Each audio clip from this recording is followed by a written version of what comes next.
Hawaii Actors Network presents Hawaii Entertainment News, where we will talk about all the news that's happening in the film and entertainment industry in Hawaii. You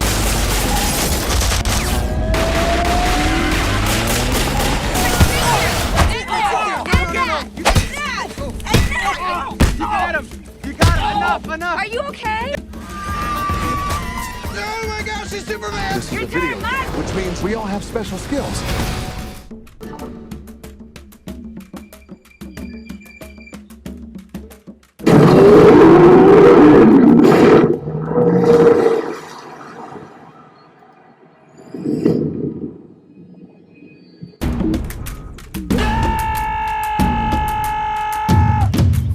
Is that it? I think so.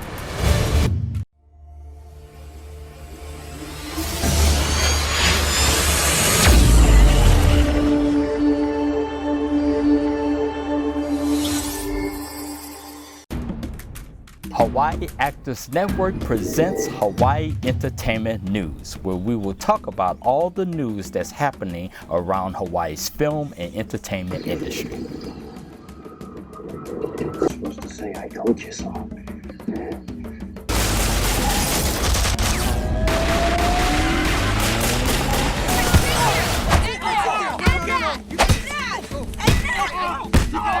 You got him! Enough! Are you okay?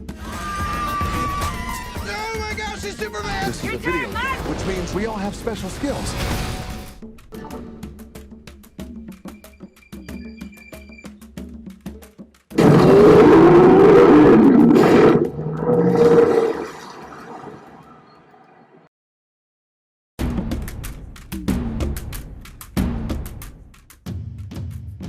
Aloha everybody, welcome to Hawaii Entertainment News. I'm Teddy Wells, your host.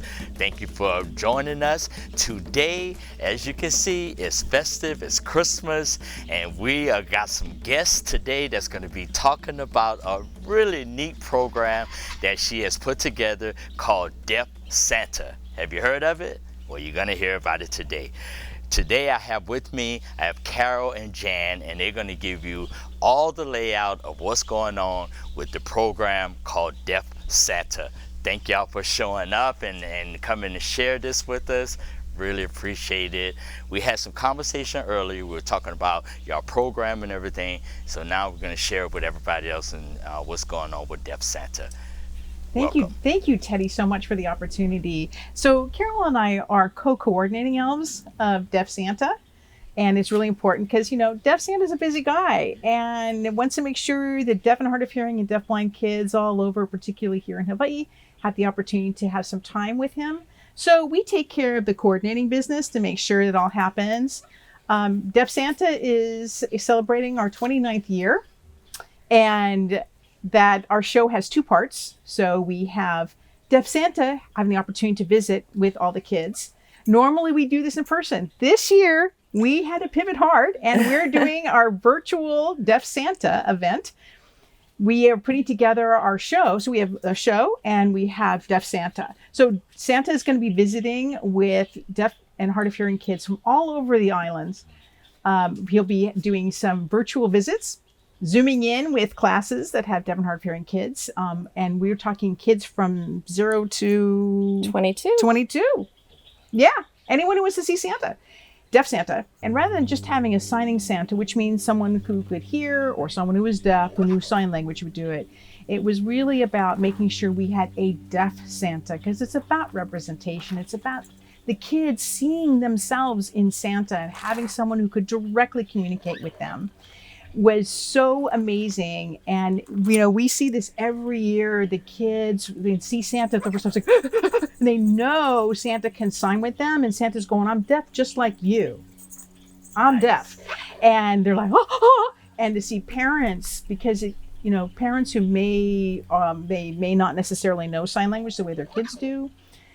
They don't share the same language and culture. They get excited when they see that this is the Santa experience is one that the deaf kids can share in, because you go to the mall, you've got a Santa who can hear, the kids are like, oh yeah, well, how can they tell their wishes? When they go to Deaf Santa, they get to talk about what they want for the holidays. Santa can ask them if they've been good or not. It's whether they've been really good in the family. Yeah. Too, it brings together the community, and it's so great to see not only the performers, but other deaf professionals doing different activities.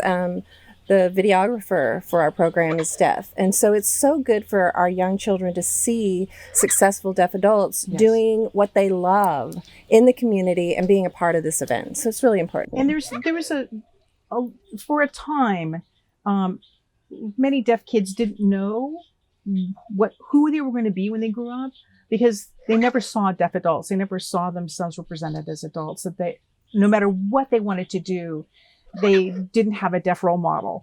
And so we see people who are actors who make their living as an actor, who make their living as artists.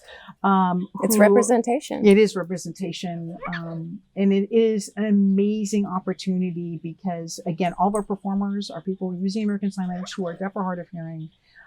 And we have at the event, people who are newborns to people in their 80s who are coming to see, and in fact 90s actually. Well, and a lot of our students maybe they're hard of hearing, but they're learning ASL as well. So you get to see some of the performances where they're, just beginning to come out and learn those ASL skills. So it's important to know that, being deaf, there's such a wide variety of how to describe that or how to express yourself. We have some deaf people that use cochlear implants and they use spoken language. And then we have others that are deaf and use ASL and anywhere in between. So it's important to represent all of the community as well. And because it really shows how diverse the deaf community is. It's not just people who identify culturally as deaf, who grew up using American Sign Language. But again, as Carol was saying, you've got the range. And those are the folks who come to our event. So kids get to see somebody like them. Yes, Virginia, there is a deaf Santa Claus. Number 29 in December 2020. Zooming to you on Deaf Santa's Sleigh. What are some ways that you think that the film industry can serve the deaf community as we go forward? Again, we're moving, and I think you just so beautifully put it, you're moving from access to representation. Absolutely. And that's exactly where the deaf community certainly has been pushing, and where they are right now is, and again, we don't want to be speaking for deaf people, but this is something we're seeing. Okay. And certainly in our media is people saying, yeah, hire me, Yeah. So you've got a role for a person. Okay. Why can't that person be a deaf person? It doesn't have to be, and it doesn't have to be the tragic deaf person, who is suicidal, or the inconsequential. They're going to have some sort of character arc where somebody is saved. Right. No, it's just a person who has a role and they happen to be deaf. Right. And it can be the deaf person that's the CEO of a tech company. Exactly. Absolutely. I mean, Exactly. yeah, Can be the deaf doctor. Can be. The doctor, and the doctor happens to be deaf. Yes. Can be. We're just talking about now. There's a Marvel character who is deaf. There's other anime characters who are being represented who are deaf. As we talked about with The Mandalorian, you've got characters who are deaf. It's unremarkable. It becomes this just part of the fabric, and I think it's having those opportunities and moving away from biases about this person has to be in performance media. This person has to be looking a certain way, behaving a certain way, when rather it doesn't really matter. Okay. As long as it can further the story. The idea, changing his suit a bit, and he got on the canoe and paddled ashore. When he got to Hawaii, he saw how hot it was, and also what a beautiful place. He saw the trees that were decorated. But the kids saw this howler guy with a beard and wondered who he was, and he said he was Santa Claus.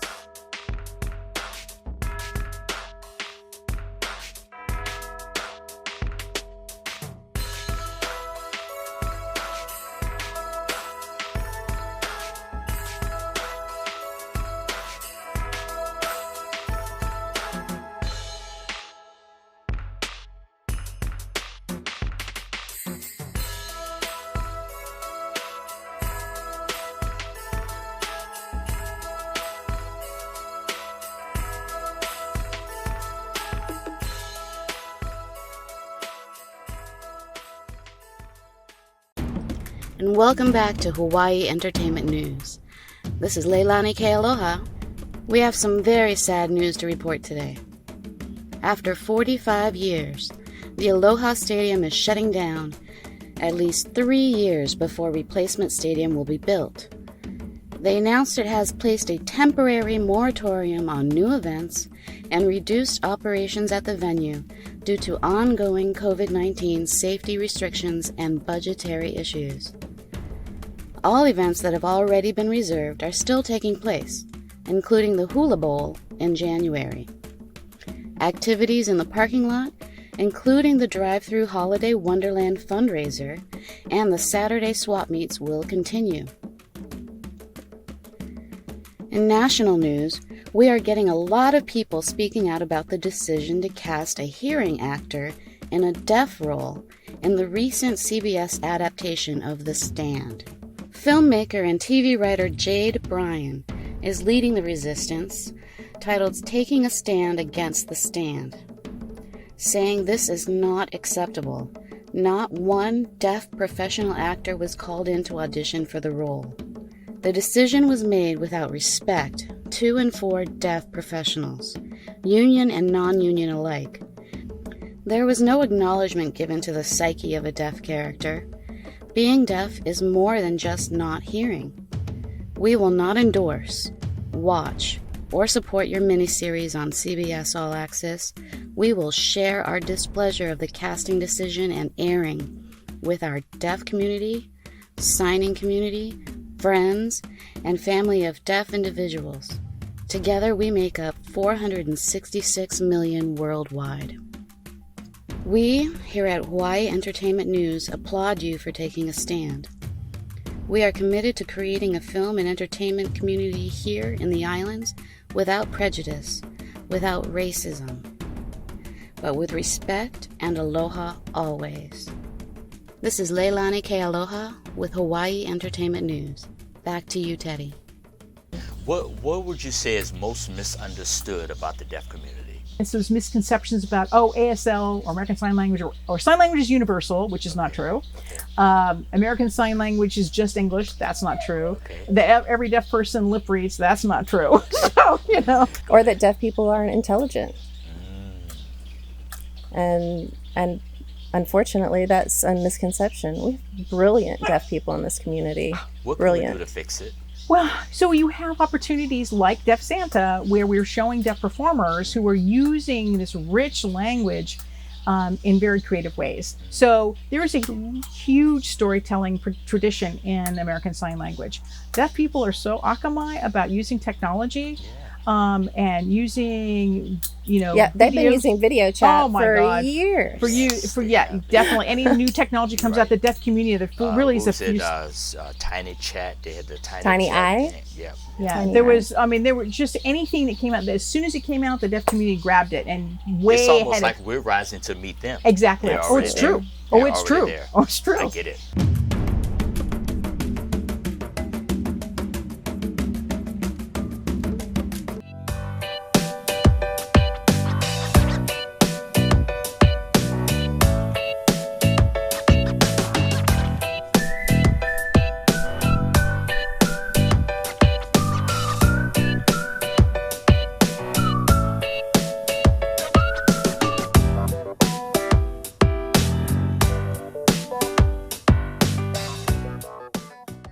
Make sure you check out this trailer.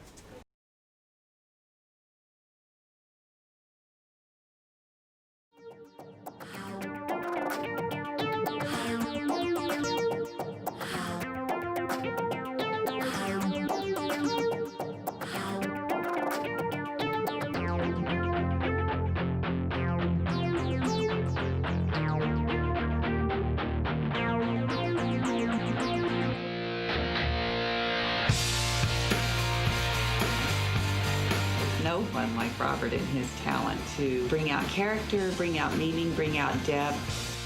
She's one of the greatest people I've ever worked with. I'm gonna walk one more time, rock again before I die. So many deaf people that knows me. But here, well, I'm working on it. I keep getting the message that I'm not like deaf enough or I'm not hearing enough. I don't fit in either world. You know that our commercial agent recently dropped us, and CJ's so talented, I know, but when I tell people that he's deaf, they just aren't that interested.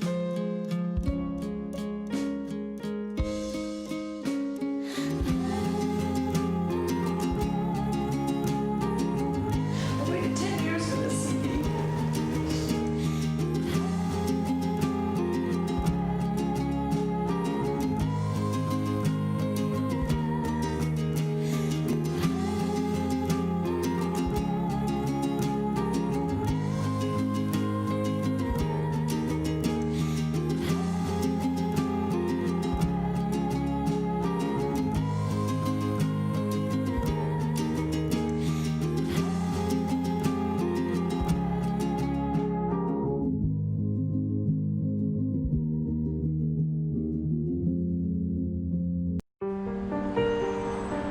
It's not easy. The mask kind of makes people uncomfortable. I don't have much of a social life. I wish people could see me for who I am, just trying to fit in. Be a good friend. Make a living. I know, the whole chainsaw thing, the woods, sneaking up on people, I get it. I don't have the best reputation.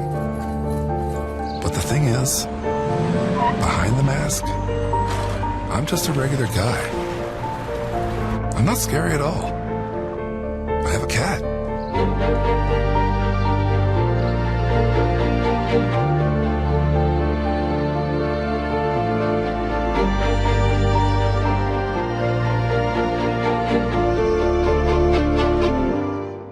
You think sign language users or deaf people should be used more in local commercials and stuff like that? Yes. Oh gosh, that would be fabulous. So we had two of our performers who've been with Deaf Santa from the very beginning. Have been in actually a number of commercials because they are deaf actors. And we have Linda and Jeff Lambrecht have been featured in a number of commercials. But yes, we definitely want to see. Ed Chevy is one of our other performers. He is actually part of a deaf rock and roll band called Beethoven's Nightmare. Ed has been in several films, and his partners in Beethoven's Nightmare also are actors and who are deaf. And so it's, again, you know, just making, as I said, Colleen is a visual artist, aside also being a phenomenal poet and storyteller.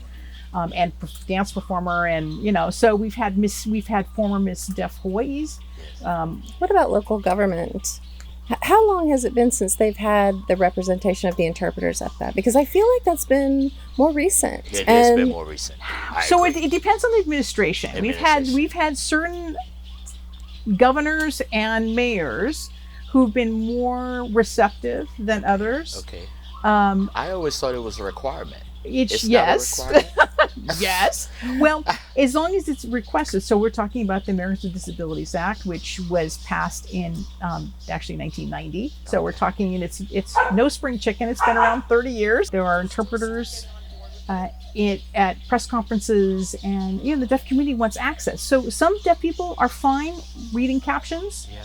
But again, English for many deaf people, it's their second language. It's a second language. And so to be able to get it in their first language, but to also have captioned and to have interpreters, covers a huge swath of the community. And I'm going to throw this in too, is that when something's captioned, talking about open captioning, for example, like you go to the movie theater, it benefits everybody. Okay. It's yeah, not absolutely. I love using it myself personally. It's always on at my house. Okay. I have a friend of mine. Let me tell you what she did with her daughters. She had 3 daughters, okay? And what she did was she disconnected the volume from the TV, told them that the TV was broke. So from age 2 to 7, they had no volume on the TV, only the captions. They became the best readers in their class all through school. Motivation. They were the best motivation. readers. Yeah. Yes.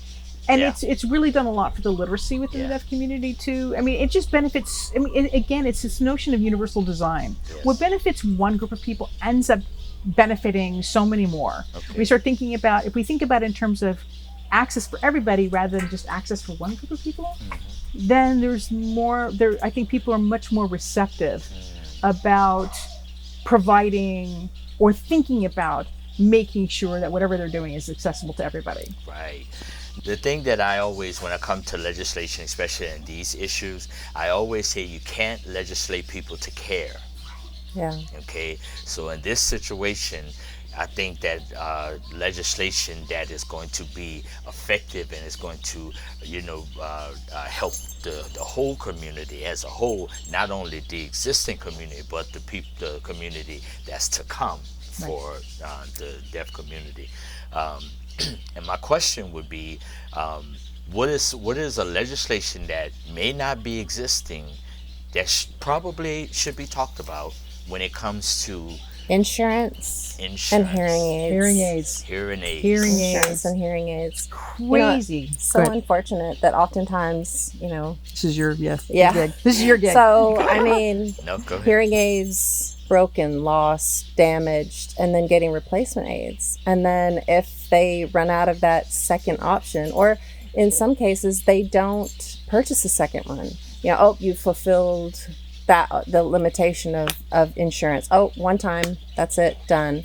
Now you have a child who doesn't have access because they can't get hearing aids. And where is that funding coming from? So we need to make insurance. Right, we've got glasses are covered. You can buy a vision plan. Yep. But there's no way. I mean, you've got someone who needs hearing aids. Okay. That's good. And cochlear implants as well. And they just have to have. Yeah. There's a huge outlay of cash. You're talking about folks that just made either seniors or other. I mean, just a range of people who now are forced to pay out of pocket. Right. To be able to just enhance our daily lives. Yeah, so oftentimes families have to choose. Oh, do we spend that money on hearing aids, or do we spend that money Is to there eat? anything To in live. the Affordable Care Act that covers that at all? That's what The I school wonder. system doesn't purchase hearing aids. It's not a school system. Of hearing aids. No, Okay. but really we need to have changes to insurance again, and to healthcare again. It's about access to communication. Okay. And for some folks, having that hearing aid is a huge lifeline. So, yeah, but it's understanding that something like a cochlear implant or something like a hearing aid is not a panacea. They will not make someone immediately hearing with their ability to hear, but it can be a tool. And that's what just to understand that those types of things, just like, oh, I have glasses, I can see better. Without my glasses, I wouldn't even be able to see anybody here on the set. Right. So I mean, if you look at it, like now they're starting to buy iPads and laptops for kids to take class at home. Right. This is the same, it's like a tool, right? Like you said. Exactly. We need to open up our minds and come up with more creative ideas to support these students and not let them be left.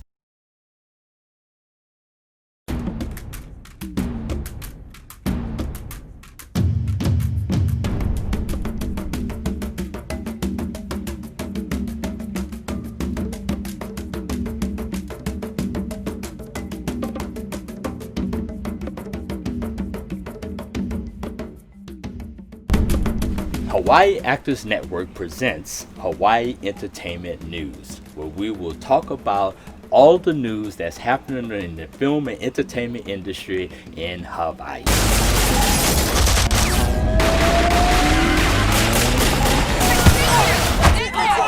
got him! You got him! Enough! Are you okay?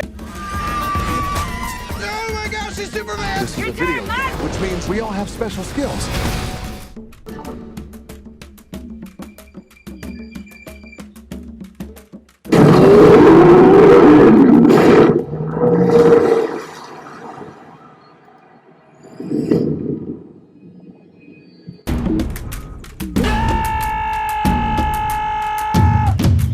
Is that it?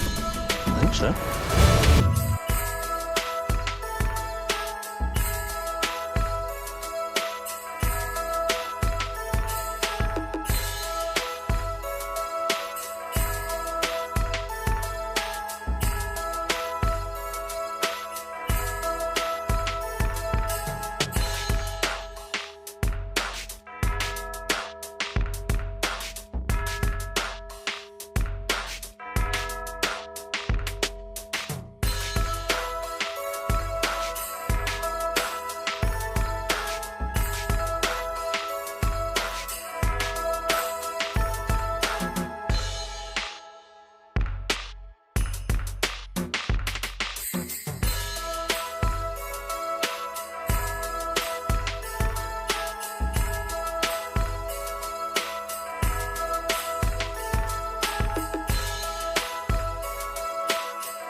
And it's important to remember that English is spoken in the United States, but American Sign Language is the sign language that's used in the United States. It is in our country. If you go to another country, they sign in a different language. Right. So French Sign Language. Yeah, we have there are language groups, just like the Romance languages and the spoken languages.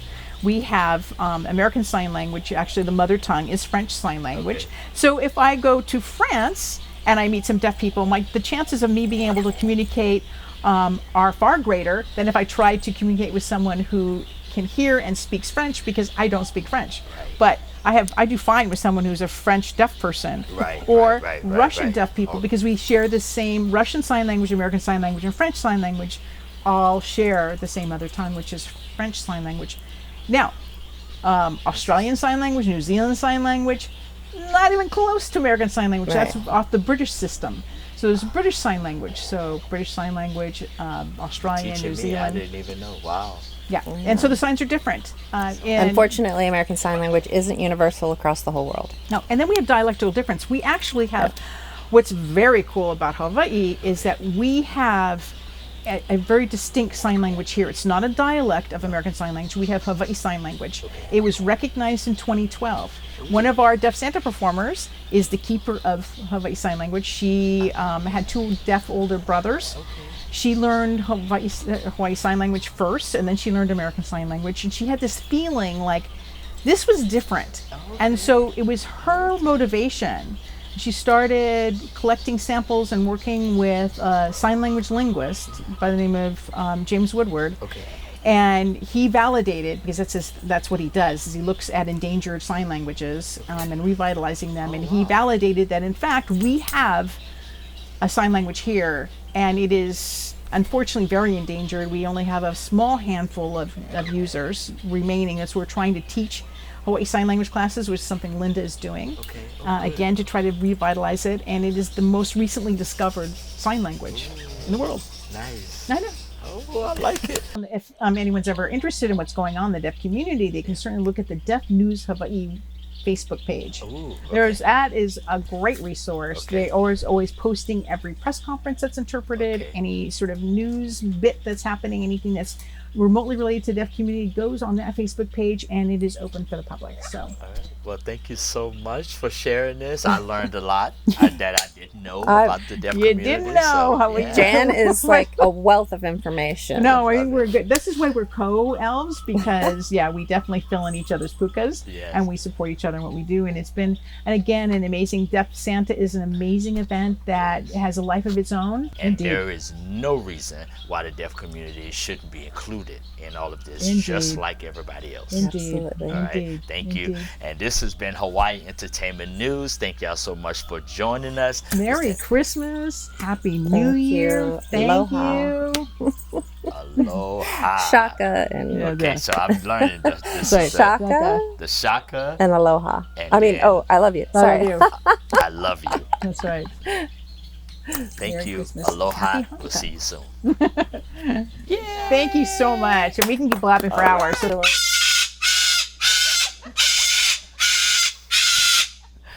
sorry, my kids. The alarm.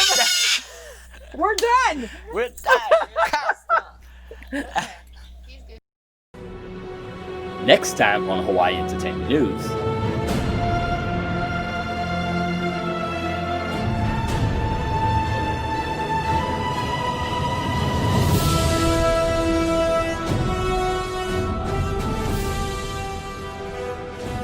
So when you're in the planning process of pre-production, a lot of your ideas come to life and you see them throughout the process. Right. So you see them while you're doing it. Oh, okay. You design it and then you build it, and then it's shot and then you see it in the final edit. Now, is that a talent you already knew you had, or you just kind of discovered it while you were working? Kind of came while I was working, but it came from my dad was a carpenter and my mom was an artist, so it's kind of a combination of both.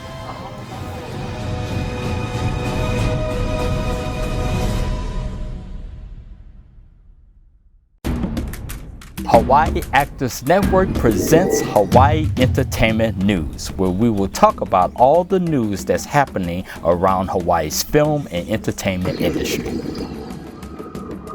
You're supposed to say, I told you so.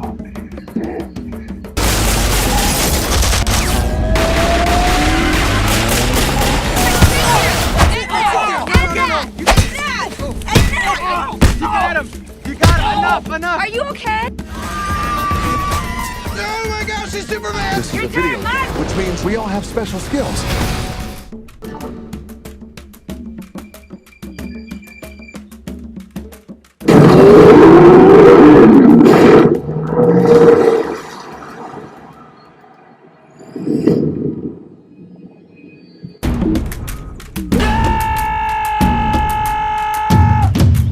Is that it? I think so.